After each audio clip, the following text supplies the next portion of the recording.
주님께서 베푸시는 구원의 기쁨을 내게 회복시켜 주시고 내가 지탱할 수 있도록 내게 자발적인 마음을 주십시오. 반역하는 죄인들에게 내가 주님의 길을 가르치게 하여 주십시오. 죄인들이 주님께로 돌아올 것입니다. 하나님, 나를 구원하시는 하나님, 내가 살인죄를 짓지 않게 지켜주십시오. 내 혀가 주님의 의로우심을 소리 높여 외칠 것입니다. 주님, 내 입술을 열어주십시오. 주님을 찬양하는 노래를 내 입술로 전파하렵니다. 주님은 재물을 반기지 않으시며 내가 번제를 드리더라도 기뻐하지 않으십니다. 하나님께서 원하시는 재물은 찢겨진 심령입니다. 오 하나님, 주님은 찢겨지고 짓밟힌 마음을 멸시하지 않으십니다. 주님의 은혜로 시온을 잘 돌보아 주시고 예루살렘 성벽을 견고히 세워주십시오. 그때 주님은 올바른 제사와 번제와 온전한 제물을 기쁨으로 받으실 것이니 그때 사람들이 주님의 제단 위에 숫송아지를 드릴 것입니다. 제가 세 번에 걸쳐서 시편 51편에 와서 세 번에 걸쳐서 회개를 주제로 다윗의 회개를 가지고 설교를 오늘까지 하게 됩니다. 그러나 제가 준비한 회개에 대한 말씀을 거의 대부분 하지 못했다는 생각이 듭니다. 그저 본문에 충실하게 그 내용만 세 가지를 말씀을 드렸습니다. 혹시 여러분 중에 시편 51편을 더 알고 싶은 마음이 있으시면 그러면 지난번 소개해드린 마틴 로이드 존스 목사님의 회개를 참고하시기 바랍니다. 시편 51편의 강해 설교집이기 때문에 특별히 소개를 해드립니다. 회개에 대한 책은 많이 있습니다만 여러분에게 시편 51편을 이해하는데 좋은 참고 도서가 되겠습니다. 우리 한국 교회는 회개로 인해서 부흥이 되었고 또 지금 이만큼 교회가 서게 된 것이라고 할 수 있겠습니다. 그런 뜻에서 회개는 대단히 중요한 문제입니다. 1903년입니다. 하디 선교사님이 선교사님들 앞과 한국 교인들 앞에서 한국 교회가 부흥되지 않고 한국 교회 성도들이 믿음 안에 서지 못한 것은 전적으로 자기의 잘못이라고 그런 아주 충격적인 고백을 함으로 인해서 회개 부흥이 일어나게 됩니다. 그런데 그때 그 하디 선교사님의 회개가 단순히 아주 강직하고 그리고 또 자존감도 강하시고 그리고 매우 철저했던 그 선교사님 자신이 자기 죄로 인해서 한국 교회가 부흥되지 않았다는 고백이 충격이 되기도 했지만 그 하디 선교사님의 회개가 가지고 있는 특징 중에 하나가 하디 선교사님 자신이 너무나 많이 바뀌었다는 겁니다. 그 회개로 인해서 이것이 한국 교인들에게 더 큰 충격이 되었고 그래서 많은 회개의 열매가 맺어지게 된 겁니다. 사실 그 하디 선교사님이 이 회심이라고 말하는 그날 이전까지만 해도 그분이 의사셨는데 한국 사람들이 그 하디 선교사님에게 와서 진찰받기를 꺼릴 정도의 의사셨어요. 워낙 꼼꼼하고 또 까다로우시기도 하시니까 아픈 게 낫지 나 그분한테는 안 가 이런 정도의 분이셨어요. 그런데 그날 회개 이후에 하디 선교사님은 너무나 달라졌습니다. 그래서 하디 선교사님의 손만 붙잡아도 그분이 나의 손을 잡아주신 것만 가지고도 내가 고침을 받았다라고 고백할 역사들이 일어났습니다.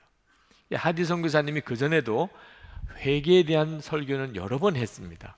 한국 교인들이 정말 회개하고 예수님을 잘 믿기를 원했었어요. 그렇지만 한국 교인들은 좀처럼 변화되지를 않았습니다. 그것은 하디 선교사님이 설교하면서 정말 회개하면 어떤 변화가 일어나는지를 보여주지 못했기 때문이었어요. 근데 하디 선교사의 회개 이후에 회개의 결실이 뭔지 도대체 회개하면 사람은 어떻게 변하는 것인지를 한국 교인들이 알게 되었다는 겁니다. 하디 선교사님은 회개에 대해서 설교만 한 게 아니고 회개의 열매를 보여주었기 때문에 그것이 한국 교인들에게 엄청난 충격이 되었다고 합니다. 여러분, 진정한 회개는 그런 뜻에서 이 변화됨까지 와야 진정한 변화, 회개입니다.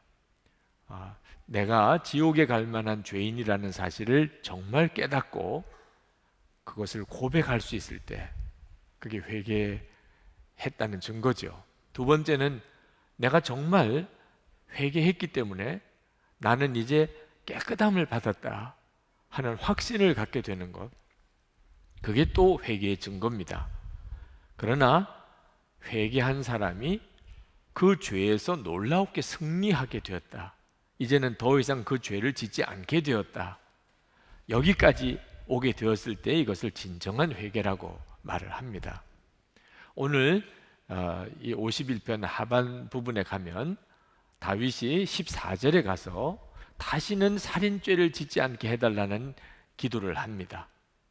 그러니까 다윗은 그저 내가 살인죄를 지었고 간음죄를 지었는데 하나님 용서해 주세요, 또 이 죄를 깨끗이 씻어 주세요, 이렇게만 기도한 게 아니고 살인죄를 짓지 않게 해달라고 하나님께 구했습니다. 다시 말하면 죄를 짓지 않게 해달라는 거죠. 오늘도 일부 예배 후에 어느 부인이 나오셔서 기도를 요청을 하셨는데 무슨 기도 제목이 있으시냐고 그랬더니 살인하지 않게 해주십시오. 마음에 정말 사람을 죽이고 싶은 마음이 있는데 살인하지 않게 해달라. 아마 지금 이 시간에도 여러분 중에 정말 죄를 짓기 일보 직전까지 와 있는 분이 이 자리에 아마 계실 겁니다. 하나님은 우리가 진정으로 회개할 때 죄를 짓지 않게 해주시는 하나님이신 겁니다. 12절에 보면 구원의 기쁨을 회복하게 해달라고 하면서 다윗은 지탱할 수 있는 힘을 달라고 구합니다. 12절에 내가 지탱할 수 있도록. 사도 바울은 그저 한번 죄를 짓고 용서받는 정도가 아니고 계속해서 죄를 짓지 않고 사는 삶을 하나님께 구하고 있는 거예요. 사도 바울은 다윗은 정말 자기가 어떤 죄인인가를 잘 알고 있는 사람이었던 것 같습니다. 나도 똑같은 죄를 또 지을 수가 있다는 거죠. 그럴 수 있는 가능성이 자기에게 있다는 것을 알았어요. 그래서 다윗은 하나님께 기도하기를 하나님, 제 마음을 완전히 바꿔달라고 기도를 합니다. 12절 하반절에 내게 자발적인 마음을 주십시오. 내가 하나님의 말씀대로 온전히 살 수 있는 자원하는 마음을 달라는 겁니다. 여러분, 마음이 바뀌면 비로소 죄에서 이기게 됩니다. 그래서 진정한 회개는 어디까지 가야 진정한 회개냐 하면 마음이 바뀌어 버리는 거예요. 마음이 그저 죄를 지었다는 애통함에서 이제는 죄가 정말 싫어지고 죄를 짓지 않게 되는 마음으로 바꾸어지는 단계까지 가면 비로소 죄를 이긴 겁니다. 그래서 다윗이 하나님께 마음을 바꿔달라는 기도를 하는데 10절에도 그렇게 기도를 합니다. 하나님, 내 속에 깨끗한 마음을 창조하여 주시고 내 속을 견고한 심령으로 새롭게 하여 주십시오. 근데 이 생각이 다윗 자기가 생각한 게 아니라는 겁니다. 다윗이 하나님께 하나님, 제가 실제로 살아보니까 마음이 안 바뀌면 또 똑같은 죄를 지을 수밖에 없는 것 같습니다. 그러니 하나님, 마음을 좀 바꿔주세요. 이렇게 다윗이 생각해서 하나님께 드린 기도가 아니고 하나님이 계획하시는 것이 바로 그것이었기 때문에 그걸 다윗이 알고 하나님께 담대하게 마음을 바꿔달라는 기도를 드린 거예요. 하나님은 이스라엘 백성들이 하나님의 말씀대로 살지 못하고 자꾸 하나님의 말씀을 어기는 것에 대해서 대단히 마음이 안타까워 하셨습니다. 그래서 하나님은 이스라엘 백성들에게 새 언약을 주시기로 약속을 하셨어요. 이 새 언약은 하나님의 말씀을 지키면 하나님이 복을 주시고 하나님의 말씀을 어기면 하나님이 벌과 저주를 내리실 거라는 말씀을 바꾸신 거예요. 하나님께서 이스라엘 백성들에게 하나님의 말씀을 지킬 수 있도록 해주시겠다는 겁니다. 어떻게 그렇게 할 수 있죠? 하나님이 직접 이스라엘 백성들 마음 안에 들어오시겠다는 거예요.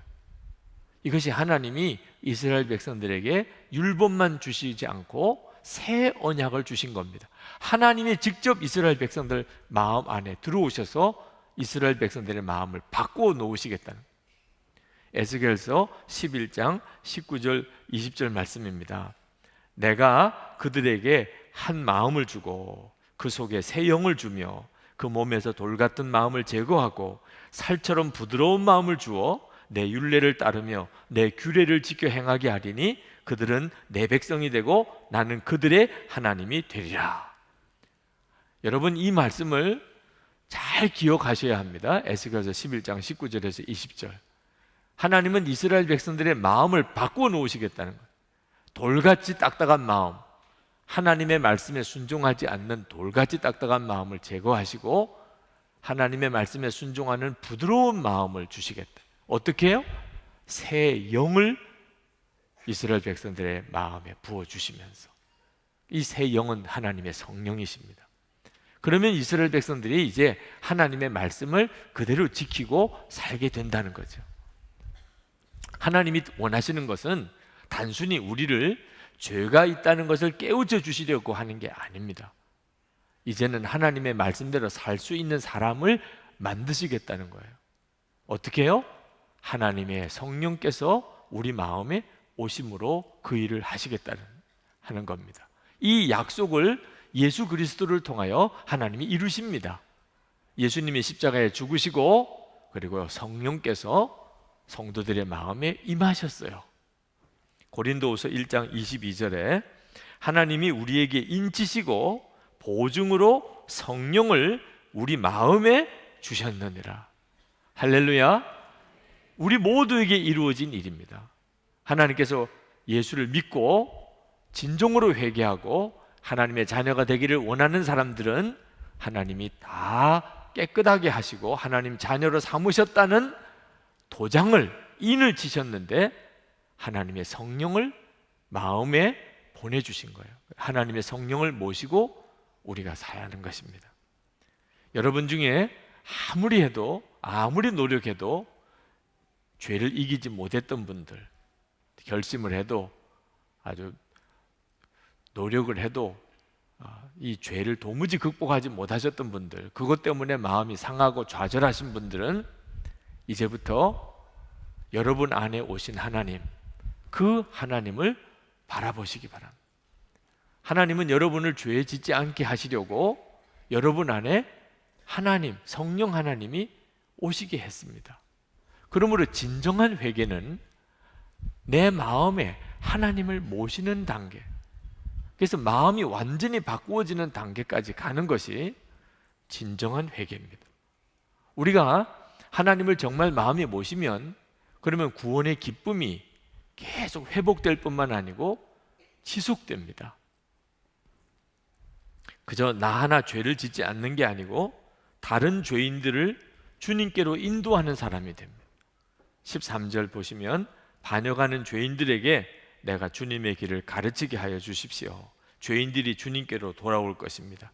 찬양의 문이 열립니다. 15절에 주님 내 입술을 열어주십시오. 주님을 찬양하는 노래를 내 입술에 전파하려 합니다. 하나님이 역사하시는 삶을 살게 됩니다. 18절에 주님의 은혜로 시온을 잘 돌보아 주시고 예루살렘 성벽을 견고히 세워주십시오. 하나님께 예배드리는 게 진정한 예배가 됩니다. 19절에 그때에 주님은 올바른 제사와 번제와 온전한 제물을 기쁨으로 받으실 것이니 그때에 사람들이 주님의 제단 위에 수송아지를 드릴 것입니다.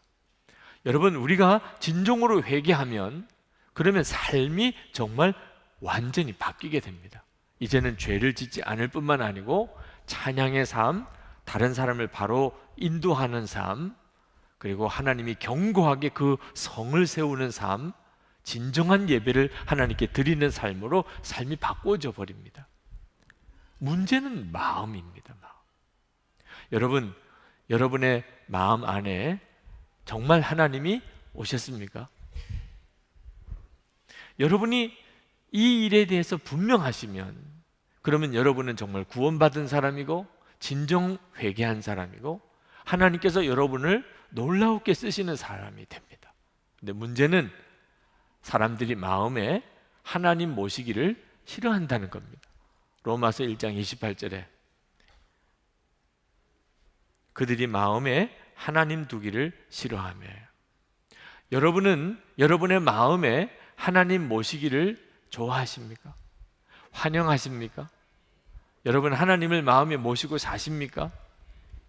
오늘 이걸 점검하자는 겁니다. 여러분이 진정 회개했다면 여러분은 하나님을 마음에 모시고 사는 사람이 되었고, 여러분이 아직 하나님을 마음에 모시고 있지 않다면 빨리 여러분이 회개하여야 합니다.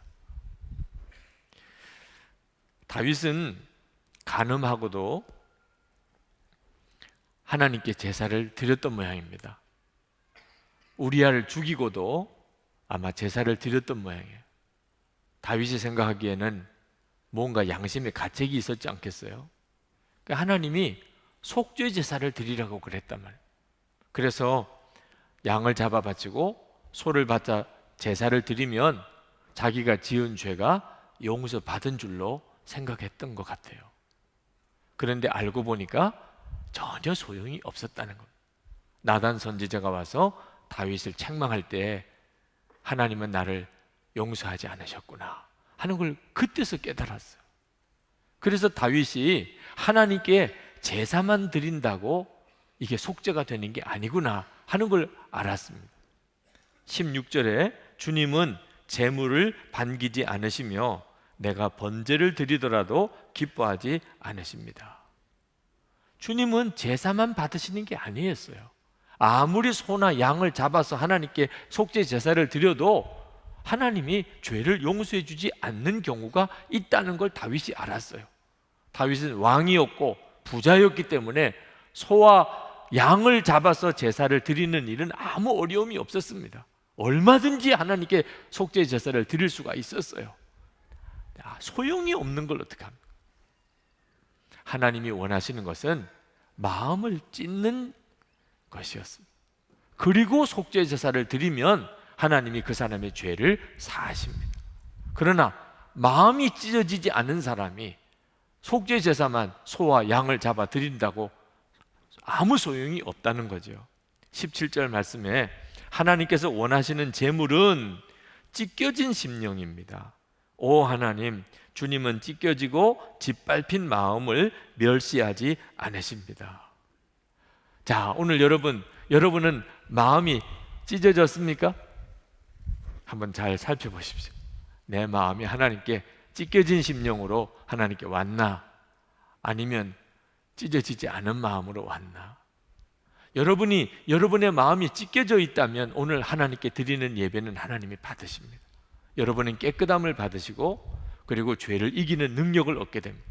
그런데 마음이 찢겨지지 않은 사람은 아무리 예배를 드려도 여러분 자신의 삶에 아무런 변화가 없습니다. 그러면 이 마음이 찢겨진 건 뭘 어떻게 하자는 거죠? 죄를 지어서 마음이 괴롭고 애통한 마음을 말하는 것입니까? 그렇죠. 얼마나 마음이 괴롭고 애통하면 마음이 다 찢겨졌을까? 그러나 여러분, 이 마음이 찢겨진 것은 단순히 죄에 대해서 애통하고 죄로 인하여 괴로워하는 마음만 아니라는 걸 알아야 합니다.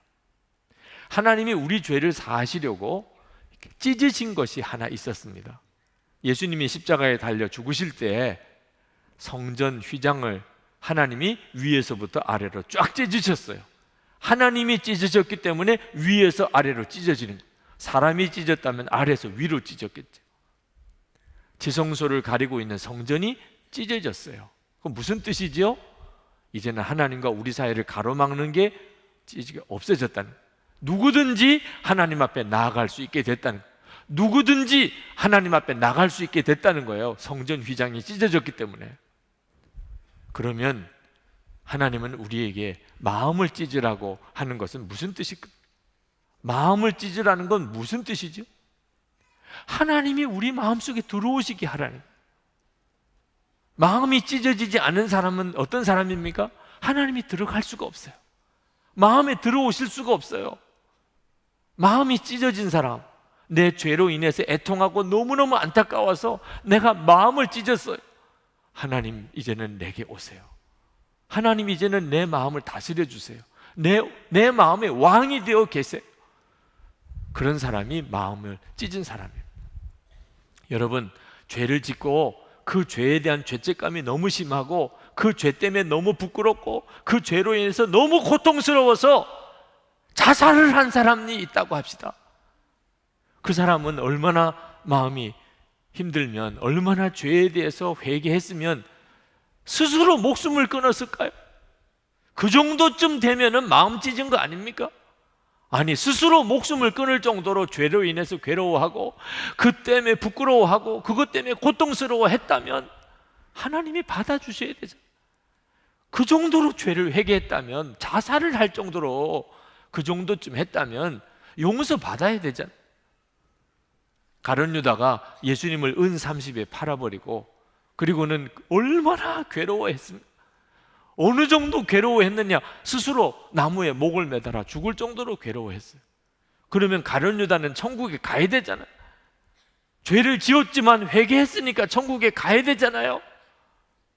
그러나 죄를 짓고 너무너무 괴로워서 고통스러워서 스스로 목숨을 끊을 정도가 되어도 그건 진정한 회개가 아니에요. 왜? 마음을 찢은 게 아니니까. 하나님이 그 속에 들어오실 수 있도록 하는 것이 진정한 회개지, 죄로 인해서 괴로워한다고 정신 이상이 될 정도로, 죄책감 때문에 정신 이상이 될 정도로 죄로 인해서 괴로워해도 마음을 찢지 않은 사람이 있습니다. 마음을 찢는 것은 하나님이 들어오시는 거예요. 하나님이 정말 내 마음에 들어오세요. 우리가 하나님을 마음에 모시기가 싫은 이유는 내 마음대로 못 사니까 그래요.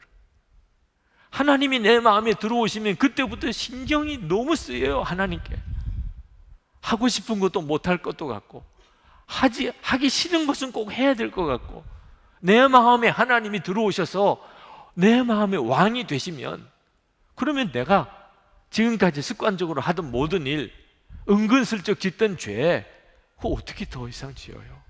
하나님을 모시고 이제 평생 사는데 마음에 모시고 산다. 그래서 예수를 믿어도 교회를 다녀도 마음은 안 찢는 겁니다. 후회는 하지요. 죄로 인해서 괴로워는 합니다. 그러나 마음은 아직도 안 찢어요. 왜? 하나님을 모시고 사는 것은 더 힘들다고 생각하니까.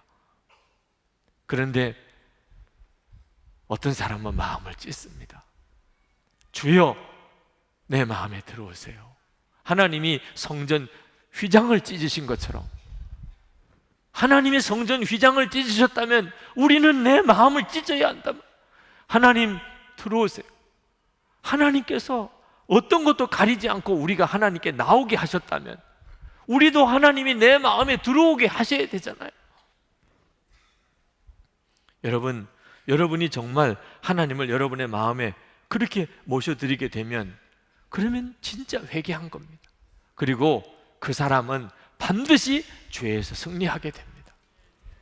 하나님을 마음에 모시고 사는 사람이 어떻게 죄를 더 짓고 살겠어요? 어떤 분들은 죄에서 이기는 설교를 하면 너무너무 알러지 반응을 일으키는 분이 계십니다. 원죄, 우리는 원죄가 있는데 어떻게 죄를 이긴다고 할 수 있습니까? 성경은 분명히 우리가 원죄가 있다는 걸 말합니다. 우리는 죄 덩어리예요. 죄가 우리 속에 박혀 있습니다. 우리가 죄를 지어서 죄인이 아니고 죄인이기 때문에 죄를 짓는 거예요. 그러나 성경은 원죄만 이야기하는 게 아닙니다. 성경은 놀라운 말씀을 하고 있어요. 우리는 원죄를 가지고 있는 사람이지만 예수님을 믿게 되면 그 원죄를 가지고 있는 옛사람이 십자가에 예수님과 함께 죽었다는 거예요. 그리고 예수님의 생명으로 다시 산다는 거예요. 그것이 십자가 복음입니다. 우리가 죄에 대해서 죽었는데 어떻게 더 이상 죄 가운데 살아요? 로마서 6장 2절에 그럴 수 없느니라, 죄에 대하여 죽은 우리가 어찌 그 가운데 더 살리요? 로마서 6장 6절에 우리가 알거니와 우리의 옛사람이 예수와 함께 십자가에 못 박힌 것은 죄의 몸이 죽어 다시는 우리가 죄에게 종노릇 하지 아니하려 함이니 고린도후서 5장 17절에 그런즉 누구든지 그리스도 예수 안에 있으면 새로운 피조물이라 이전 것은 지나갔으니 보라 새 것이 되었도다. 예수님을 믿으면 우리는 완전히 새 사람이 된 겁니다. 새 사람이 된 것은 죄를 이기는 사람이 된 거죠. 어떻게 그 일이 가능하지요? 하나님이 우리 마음에 와 계시기 때문에. 우리가 예수 믿은 가장 놀라운 특징은 하나님이 우리 안에 계신 것. 미국의 고든 맥도날드 목사님, 보스턴 근교에 있는 그레이스 채플의 담임 목사님이셨어요. 목회를 잘하셨다가 갑자기 충격적인 고백을 하셨어요. 그가 간음죄를 지었다는 것. 그리고 스스로 담임 목사직에서 내려오셨어요. 그는 목사가 아닌 한 교인으로서 3년 동안 그는 모든 사역을 내려놓고 그는 그냥 교회를 다니면서 말씀을 듣고 그리고 하나님 앞에 회개하고 그리고 다윗의 고백처럼 하나님께서 자신의 마음을 새롭게 창조해 주시기를 기도했습니다. 3년 동안 그렇게 했습니다. 그리고 하나님께서 고든 맥도날드 목사님의 마음의 심령을 새롭게 하셨습니다. 주변에 있는 사람들이 그가 예수 그리스도 안에서 완전히 새로워졌다는 사실을 알았습니다. 그래서 그에게 다시 사역을 허락했습니다. 지금은 대단한 사역을 하고 계시죠. 빌 클린턴 대통령이 성추문으로 탄핵 위기에 몰렸을 때 그 빌 클린턴 대통령의 상담을 해주셨던 분이 고든 맥도날드 목사님. 그분이 사모님과 함께 내면 세계의 질서와 영적 성장이라는 책을 쓰면서 거기에 이렇게 고백을 했습니다. 우리는 정상에 섰습니다. 그동안의 길은 길고도 험했습니다. 그러나 아주 귀중한 경험이었습니다. 우리는 산등성이에 피인 야생화를 보면서 목마르면 바위 틈에서 솟아나는 샘물을 마시면서 꾸준히 걸어왔습니다. 여기저기서 우리는 우리의 삶을 수술하기도 했습니다. 우리는 낭떠러지에 떨어지기도 했습니다. 그러나 우리는 또 일어섰습니다. 이제 드디어 정상에 올랐습니다. 우리는 산 정상에서 함께 기뻐하며 서로를 바라봅니다. 그러나 아직도 우리가 올라야 할 산등성이가 또 앞에 놓여 있는 줄을 압니다. 그러나 우리는 함께 감당할 것입니다. 하나님은 우리가 죄를 지으면 그저 용서해 주시고 또 죄를 지으면 또 용서해 주시고 그렇게만 하기를 기뻐하시는 하나님이 아니십니다. 하나님은 이제는 우리가 죄를 짓지 않는 삶을 사는 단계로 우리를 이끌어 주시기를 원하십니다. 실제로 그런 증인들이 너무나 많습니다. 그렇다고 해서 우리 자신이 완전히 저절로 죄 안 짓는 사람으로 바뀐다는 말은 아닙니다. 여전히 우리의 육신은 죄의 성품을 그대로 가지고 있습니다. 여전히 마귀는 우리의 육신의 성품을 통해서 우리에게 죄의 충동을 합니다. 죄의 유혹이 계속 일어납니다. 그러나 우리가 완전히 달라져 버렸어요. 예수님을 영접하기 전하고 완전히 달라져 버렸어요. 우리는 이미 옛사람이 예수님과 함께 십자가에 처리되었습니다. 그리고 우리 안에 성령 하나님이 오셨어요. 어찌 똑같다고 할 수 있겠습니까? 예수 믿기 전하고 예수 믿은 후가 어떻게 똑같다고 할 수 있어요? 우리 안에 성령 하나님이 와 계세요. 그래서 우리가 여전히 죄의 유혹을 받지만 육신은 여전히 죄로 인해서 우리를 충동하지만 우리는 죄의 종노릇 하지 않게 되는 겁니다. 마귀가, 죄가 우리를 지배하지 못하게 되는 겁니다. 우리에게는 새로운 주인이 있습니다. 예수 그리스도세요. 그분이 우리와 함께 계시면서 악한 자가 우리를 만지지도 못하도록 우리를 지켜주십니다. 요한일서 5장 18절에 분명하게 말씀하셨어요. 우리 한번 같이 읽어보실까요? 요한일서 5장 18절. 하나님께로부터 난 자는 다 범죄하지 아니하는 줄을 우리가 아노라. 하나님께로부터 나신 자가 그를 지키심에 악한 자가 그를 만지지도 못하느니라. 아멘. 하나님께로부터 나신 자가 그를 지키심에. 이것이 바로 예수 믿는 성도 안에 이루어진 놀라운 일입니다. 하나님께로부터 나신 자가 그를 지키심에, 그것이 저의 이야기고 여러분의 이야기입니다. 여러분, 음란물 때문에 아마 싸워보셨을 겁니다. 여러분, 탐심 때문에 아마 싸워보셨을 겁니다. 거짓말하는 문제로 인해서 싸워보셨을 거예요. 남의 것을 손대는 것 때문에 아마 여러분 마음에 무서운 싸움이 있었을 겁니다. 누구와 혈기를 가지고 싸우고 다투고 미워하는 문제 때문에 아마 지금도 고통당하는 분들이 많으실 겁니다. 그런데 정말 걱정스러운 것은 나는 안 돼, 나는 안 돼. 나는 도무지 이것은 이길 수가 없어. 해결이 안 돼. 나 해봤어. 고치려고 해봤어. 그런데 안 돼, 난.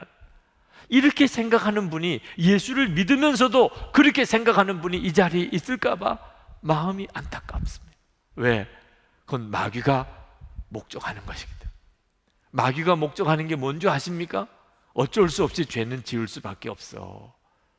오늘 이렇게 예배를 드리고 회개하고 용서받지만 또 오늘 밤부터 또 죄를 지을 거야. 그러나 다음 주일에 와서 또 잘못했다 그러면 돼. 그렇게 평생 사는 거지 뭐. 이렇게 생각할까 봐 두려운 거예요. 죄를 이길 수 있다는 생각을 못하는 거예요.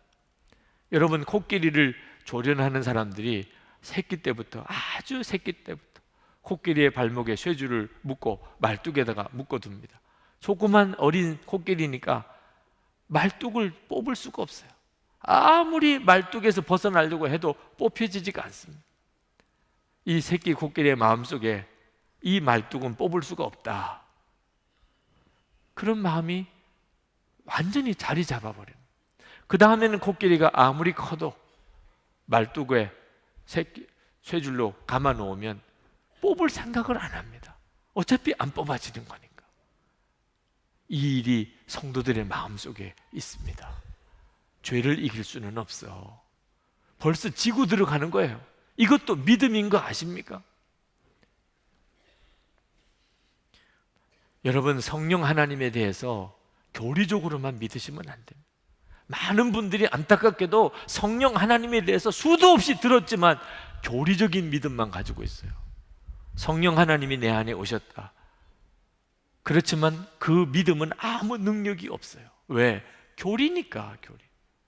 여러분이 진짜 성령 하나님께서 여러분의 마음에 오신 것을 정말 믿는지 안 믿는지는 질문을 하나 해보면 됩니다.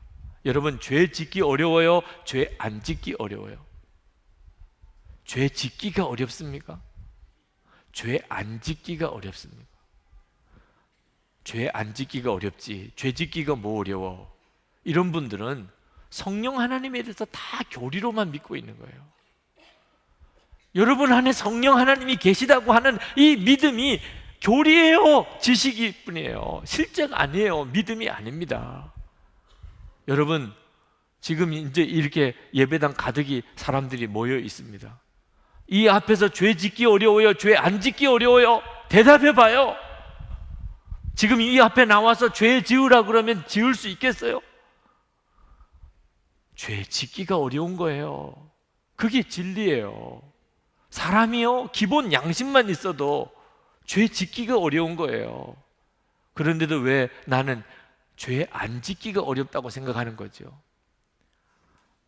아무도 안 보는 때가 있다고 생각하니까요. 아무도 안 보는. 사람들 보는 앞에서야 죄 못 짓지요. 그런데 아무도 안 볼 때야 얼마든지 내가 죄를 짓지요. 여러분, 성령 하나님을 모신 사람에게 아무도 안 볼 때가 있습니까?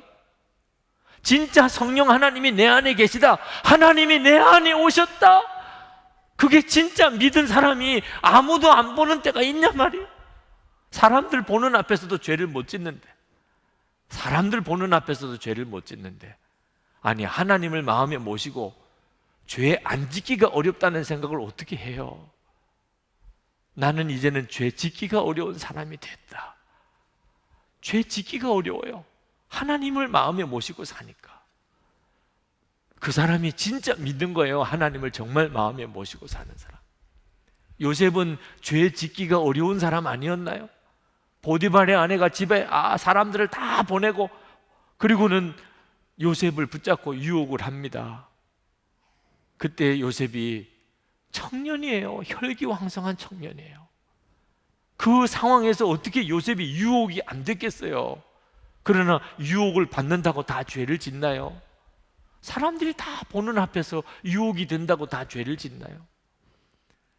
요셉은 하나님이 보고 계시다는 것을 늘 의식하고 살았기 때문에 그는 죄를 지을 수가 없었어요.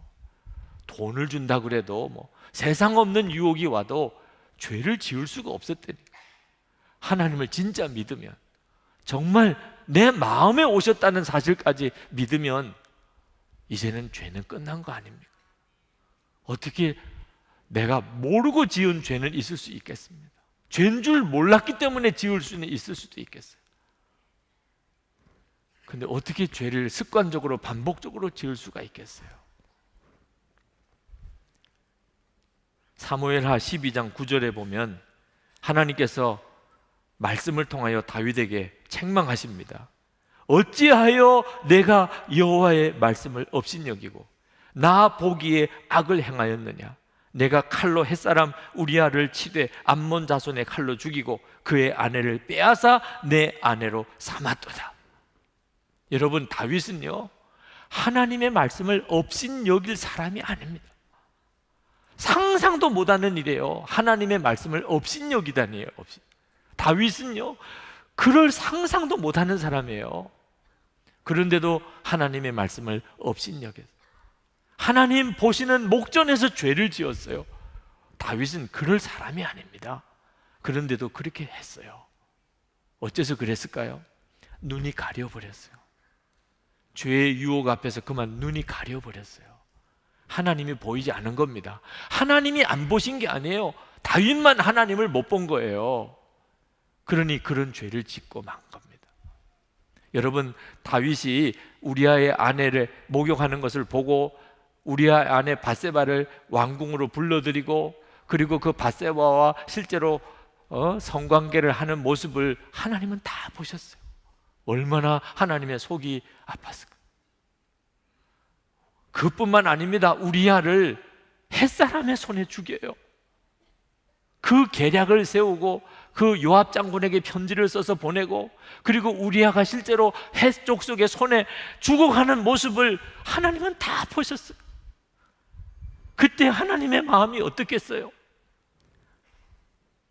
근데 다윗은 그걸 전혀 생각을 못했어요. 우리도 똑같습니다. 우리가 지금 어떻게 살고 행동하고 말하고 다 우리 안에 오신 성령님이 다 보고 계세요. 성령님이 계시지 않으면 오늘 여기에 오실 사람이 누가 있겠어요? 성령님이 다 보고 계신다니까. 여러분이 하는 말, 여러분의 마음의 생각, 아무도 안 보는 곳에서 여러분이 행동했던 일까지. 그런데도 우리는 그걸 전혀 몰라요. 왜? 눈이 가려버려요. 이 기가 막힌 사실을 여러분 깨달으셔야 돼요. 로마서 8장 26절에 성령이 말할 수 없는 탄식으로 우리를 위하여 친히 간구하시느니라. 히브리서 12장 1절에 우리에게 구름같이 둘러싼 허다한 증인들이 있으니. 죄는 마귀가 우리 눈을 가리기 때문에 짓는 겁니다. 마귀는 정말 간교한 존재. 우리가 하나님을 바라보는 눈이 뜨이면 더 이상 죄를 못 짓습니다. 마귀가 우리 눈을 가리니까 죄를 짓는 거예요. 아담과 하와가 선악과를 따먹은 것도, 가룟 유다가 예수님을 은 30에 팔은 것도 다 눈이 가리워진 거예요. 성도 여러분, 눈을 떠야 됩니다. 여러분 안에 오신 하나님의 그분을 바라보는 눈을 떠야 돼요. 그게 지금 여러분에게 이루어진 축복이니까 여러분이 그 성령 하나님을 바라보는 눈을 뜨게 해달라고 기도해야 돼요. 여러분이 하나님이 여러분 안에 계신 것을 알고 나면 모든 불평, 원망 다 사라집니다. 여러분의 삶 속에 모든 슬픔 다 사라집니다. 모든 죄의 유혹, 더 이상 유혹 안 됩니다. 여러분은 독약 보고 먹으라고 그러면 유혹 받습니까? 그거 유혹될 사람이 누가 있어요? 독약이 나를 행복하게 해주는 약인 줄로 생각이 들면 유혹을 받을까? 독약을 독약으로 알고 유혹받을 사람이 어디 있어요? 마시라고 할까봐 다 치워놓지요. 어느 여성도가 꿈을 꾸는데 옆에 잠자는 남편이 뱀에, 그것도 뭐 여러 마리 뱀이 칭칭 감고 있는 걸 보고 소스라치게 놀라서 깨서 보니까 그냥 남편이 그냥 자고 있어요. 너무 마음이 불길한 느낌이 들었어요. 얼마 뒤에 남편이 이중생활을 하는 것을 알게 됐습니다. 그런데 그때 이 부인이 하나님이 눈을 떠서 보여주었기 때문에 남편과 이혼하지 않고 남편을 위해서 기도합니다. 완전히 악한 영이 남편을 사로잡고 있어요. 음란의 영이 남편을 사로잡고 있어요. 그래서 그 일을 위해서 너무너무 마음이 아프지만 그러나 남편을 위해서 중보하였습니다. 남편은 그걸 깨닫게 해줘도 정신을 못 차려요. 자기 눈에 열리지 않았으니까. 자기가 지금 음란한 것에 그렇게 사로잡혀 있는 줄 보았으면 남편 스스로가 아마 소스라치게 놀라서 벌써 청산하고, 그 눈이 뜨이고도 악한 영에게 붙잡혀 살고 싶은 사람은 아무도 없습니다. 눈이 뜨이고 안 뜨이고의 차이가 이렇게 차이가 나요. 하나님의 성령 하나님께서 여러분에게 눈을 열어주시고 나면 죄 짓고 싶은 생각 하나도 없어집니다. 유혹이 안 돼요. 죄의 유혹이 오는 것은 내가 의지가 약해서 그런 게 아닙니다. 여러분, 의지가 약한 사람, 목사님 저는 의지가 약해요. 그래서 저는 자꾸 죄에 넘어져요. 그런 분들 한번 독약 드릴 테니까 마셔보시겠어요? 의지가 약하면 독약도 마십니까? 독약은 안 마신다. 그 정도면 충분해요. 그 정도 의지면 충분해. 독약은 안 마시지. 성령께서 눈을 열어주시면 죄가 독약보다도 더한 거예요. 목사님, 성령께서 정말 역사하시면 저도 죄 안 짓지요. 이것도 속 터지는 이야기예요. 에베소서 4장 30절에 성령을 근심하게 하지 마라. 성령, 그 안에서 너희가 구속의 날까지 인침을 받았네. 우리 안에 오신 성령께서 역사하시는 것 중에 근심이 있어요. 근심이. 여러분 지금 살아가는 동안에 내가 이렇게 살아서는 안 되지, 내가 더 이상 이렇게 살지 말아야 될 텐데, 이런 생각 한 번도 안 해보셨어요? 여러분 안에 계신 성령님께서는 근심 안 하십니까? 성령님의 근심을 벌써 깨닫고도 어째서 성령님이 역사하시면 나도 변화될 텐데 하는 말이 나옵니까? 성령의 근심을 깨달으셔야 돼요. 여러분이 아직까지 죄에 흔들거리고 있다면 하나님께 정말 기도해야 합니다. 여러분의 마음이 결단이 필요해요. 하나님을 마음에 모시고 내가 살겠습니다. 하나님, 제가 이제는 정말 내 안에 하나님이 와 계시다는 사실을 명심하고 하나님을 24시간 바라보고 살겠습니다. 여러분에게 결심이 필요해요.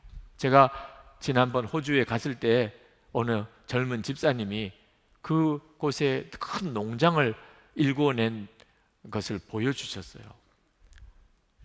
소떼도 있고 양떼도 있고 포도나무도 심어놓고 야외 결혼식장도 만들어 놓고 대단히 정말 훌륭한 농장을 만들어 놓으셨더라. 근데 이 하나님이 이렇게 축복하시는 과정을 간증을 하는데 본인이 장로의 아들이었지만 믿음이 없었어요. 확신이 없었어요. 담배를 끊지도 못하고 그냥 교회는 왔다 갔다만 하는, 하나님이 정말 살아계시다는 것을 믿지 못했어요. 근데 어느 날 부흥에 참석했다가 말씀에 도전을 받았어요. 한 번 제대로 믿어봤냐? 한 번 제대로 예수님을 제대로 말씀대로 한 번 믿어는 봤냐 말이야. 그러고도 안 믿어진다고 그러는 거냐. 이분이 그 말씀에 충격을 받았어요. 그리고는 그날 골방으로 들어갔습니다. 하나님, 제가 솔직히 지금까지 한 번 제대로 믿어본 적이 없네요. 그러고는 안 믿어진다, 체험이 없다. 하나님, 제가 한번 제대로 믿어보겠습니다. 진짜 한번 제대로 믿어보고 그래도 정말 안 되는 거라면 떠나버리겠습니다. 그리고 그때 마음에 하나님 제대로 믿기로 결단을 했습니다. 그 다음에 하나님이 그의 결단을 받아주셨어요. 담배는 그냥 끊어졌어요. 성령의 체험을 합니다. 그는 자녀가 없었어요. 결혼하고도 아이를 낳지 못했어요. 지금은 둘씩이나 있어요. 여러분이 정말 하나님을 모시고 살기로 결단을 했냐 말이에요. 언제 그렇게 했어요? 그 결단이 어떤 결단이었나요? 여러분은 하나님을 모시는 축복을 받았습니다. 예수님을 믿고. 그런데 그 하나님을 하나님으로 섬기고 정말 여러분의 마음에 계신 것을 진짜 믿고 그렇게 사는 일이 여러분의 삶인가요? 여러분, 진정한 회개는 하나님을 이제 내 마음에 모시는 것, 내 마음을 찢고 하나님을 모시는 것. 그러고도 또 죄를 지을 수 있어요. 우리가 육신을 가지고 사니까. 그래도 할 일은 하나님을 바라보는 거예요. 내 안에 계신 주님을 바라보는 것밖에 없어요. 여러분이 이제는 내가 하나님을 모시고 사는데 죄 짓지 말아야지, 이래서 되는 문제가 아니에요. 죄는 그렇게 죄 짓지 말아야지 그런다고 죄 짓지 않게 되는 게 아닙니다. 그건 더 스트레스가요. 죄 짓지 않게 해주시는 분은 하나님이세요. 우리가 할 일은 하나님을 바라보기만 합니다. 24시간 주님을 바라보시라는 거예요. 여러분이 하루에 12번 죄를 지었다고 합시다. 여러분이 할 일은 여전히 예수님을 바라보는 거예요. 죄를 바라보고 회개하는 게 아니고 예수님을 바라보고 주 예수님, 제가 잘못했어요. 그러면 예수님이 여러분과 함께 계시는 믿음이 생겨요. 예수님을 바라보는 믿음이 안 생기니까 죄를 짓는 거예요. 여러분이 주님을 또 바라보려고 하면 주님이 여러분과 함께 계신 게 믿어져요. 예수님이 나와 함께 계신 게 믿어지는데 죄 지을 사람 없어요. 우리를 죄 짓지 않게 하시는 분은 예수님 그분입니다. 오늘 이 시간 여러분에게 그 결단의 기회를 드리고 싶습니다. 이미 여러분 안에 계시지만 내가 마음을 찢고 그리고 하나님을 하나님으로 내가 섬기는 그런 삶을 하나님께 결단할 수 있는 시간을 드리고 싶습니다. 진짜 그렇게 하시고 싶으신 분, 하나님, 제가 정말 회개합니다. 이제는 하나님을 내 마음의 하나님으로 그렇게 모시고 살겠습니다. 제가 이제부터 명심하고 살겠습니다. 내 마음에는 하나님이 계시고 하나님은 나의 왕이시라. 제가 항상 의식이 있는 동안에 항상 그걸 의식하고 살겠습니다. 저를 죄에서 이기게 하실 분은 하나님이십니다. 악한 자가 나를 만지지도 못하게 해주실 분도 하나님이십니다. 주여, 나의 왕이 되시고 내 마음에 진정으로 임하여 주소서. 원하시는 분들은 자리에 일어나십시오. 자리에 일어나서 기도하십시오. 이 시간에 우리 다 같이 기도하실 텐데 여러분이 정말 오늘 진정으로 회개한 자인 것을 주님께 고백하십시오. 저는 이 시간 제 마음을 찢습니다. 더 이상 죄의 종노릇 하며 헌성으로 교회만 왔다 갔다 신앙생활 하지 않겠습니다. 저는 하나님을 마음에 모신 자로 살고 싶습니다. 주여, 저를 붙잡아 주소서. 눈을 열어 주소서. 저를 인도해 주시옵소서. 통성으로 기도합시다. 은혜와 사랑이 충만하신 아버지 하나님, 놀라우신 하나님의 은혜를 감사합니다. 아버지 하나님, 주님 앞에 사랑하는 주의 사랑하는 자들을 세웠습니다. 하나님, 마음에 간절히 갈망하는 이들을 세웠습니다. 아버지 하나님, 하나님을 정말 마음에 모시고 사는 사람, 하나님 정말 하나님을 마음에 모시고 사는 사람, 하나님이 마음에 계신 사람으로 살기를 결단했습니다. 아버지 하나님, 우리가 진정으로 주님 앞에 회개합니다. 나의 마음을 찢어 아버지 하나님이 내 마음에 들어오시기를 제가 원합니다. 아버지 하나님, 정말 마음을 찢어 하나님의 마음에 들어오시기를 원합니다. 아버지 하나님, 나의 하나님, 주여, 성령 하나님을 환영합니다. 성령 하나님을 찬양합니다. 성령 하나님을 바라봅니다. 성령 하나님을 의지합니다. 주 예수님을 바라보게 해주시기를 원합니다. 24시간 주님을 바라보고 살게 해주시기 원합니다. 주 예수님, 그 은혜로 주여 사랑하는 모든 성도들과 함께 하시고 역사하시고 축복하시고 하나님 기름 부어주시기를 원합니다. 아버지 하나님, 우리가 죄에서 이기기를 원합니다. 우리가 다시는 죄 짓지 않고 살기를 원합니다. 하나님, 우리가 지속적으로 구원의 기쁨 가운데 살기를 원합니다. 하나님, 우리의 마음을 새롭게 창조해 주소서. 하나님, 자원하는 마음을 주소서. 주여, 오 주여, 우리를 주님 앞에서 내어쫓지 마시고 성령을 거두지 말아 주시옵소서. 아버지 하나님, 사랑하는 성도들의 삶을 기가 막힌 구원의 삶, 하나님 거듭난 자의 삶, 하나님 거룩한 삶 되게 하여 주시기를 원합니다. 주님 감사합니다. 주님 찬양합니다. 아버지 하나님 원합니다. 아버지 하나님, 우리가 진정으로 원합니다. 정말 원합니다. 마음을 찢어 주 예수님께서 정말 내 마음에 임하시고 왕 되시고 주님과 온전히 동행하는 사람, 그 삶을 살기를 원합니다. 아버지 하나님, 이제는 삶의 모든 목적도 계획도 없습니다. 그저 주님과 살고 싶습니다. 주님과 살고 싶습니다. 하나님을 마음에 모시고 그렇게 살고 싶습니다. 하나님이 이끄시는 삶, 주님이 지시하시는 삶, 언제나 주님만 바라보는 삶 살기를 원합니다. 우리 눈이 계속해서 열려서 주님이 언제나 우리와 함께 계심을 알고 주님을 바라보며 이제는 주님께 나의 삶 전체를 맡기며 살기를 원합니다. 오늘도 이 예배에 참여한 주의 사랑하는 성도들을 주께서 복을 주소서. 주여, 진정으로 회개하며, 하나님 정말 회개하며 우리의 죄를 고백하고 우리가 깨끗이 되었음을 믿으며 이제는 하나님을 마음에 모시고 사는 거룩한 삶을 살게 하소서. 하나님, 그 열매를 주소서.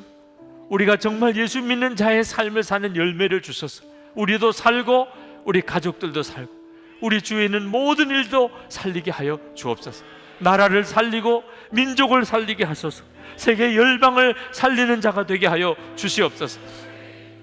주님 감사합니다. 오늘도 저희들이 주님 앞에 마음을 다하여 예배를 드리고 하나님 감사의 헌금을 주님께 올려드렸습니다. 아버지 하나님, 하나님 기뻐하는 때대로 저의 삶이 쓰여지기 원합니다.